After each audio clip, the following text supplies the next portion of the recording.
All right, so this should be very quick. We just have the one question to answer, which is asking what is the phase angle of a circuit which has a frequency of 120 hertz with and it has a 13 ohm resistor, a 23 microfarad capacitor, and a 3 millihenry inductor in series.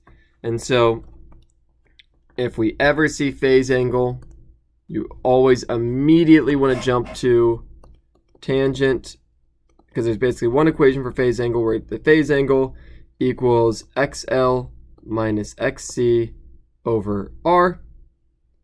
And so we just need to then calculate those values. So remember that XL equals omega L, XC equals 1 over omega C. And let's go ahead somewhere.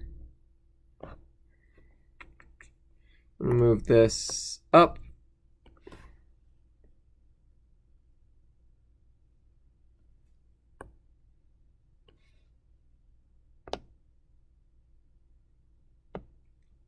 All right, and we're going to write down our variables. So frequency equals 120 hertz, and our R equals 13 ohms. Our C equals 23 e to the minus 6 farads, and our L equals 3 e to the minus 3 henries. Okay, so we go ahead and solve for the phase angle here, just so we don't have to do it. It's going to be phase angle equals tangent inverse of omega L, which is going to be 2 pi FL. We have to convert from omega into frequency because that's what we have in our problem. Minus 1 over 2 pi FC all over R. So equals tangent inverse of 2 pi times 120 times 3 e to the minus 3. Make certain you plug in, this is a very easy mistake to make certain you put in the L here and not C. When you have all these, just make certain, that's why it's good to kind of write these down and then go back and double check, okay, yep, I plugged in L where I should plug in L. 1 over 2 pi times 120 times 23 e to the minus 6 all over 13. You plug all that in.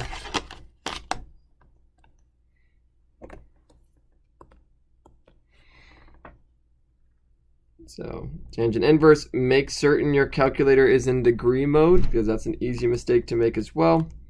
So 2 pi times 120 times 3 e to the minus 3 minus 1 divided by 2 times pi times 120 times 23 e to the minus 6 divided by 13.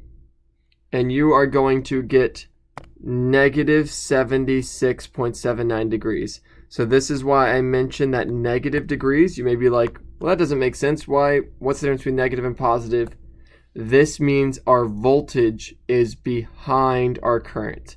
If we had a positive, that would look like the previous problem, which I did here, where our voltage led our current. Our net voltage led current. So you can see here, it's above it. Here, our voltage is below. So that means that if you were measuring current in the circuit and you're measuring the net voltage in the circuit, you would get a graph where the maximum current occurred before the maximum voltage. So that concludes that. If you have any questions, please let me know. Double check just if I have any questions. All right. And otherwise, feel free to email me this weekend if you have any problems. Otherwise, I will talk to you all on Monday.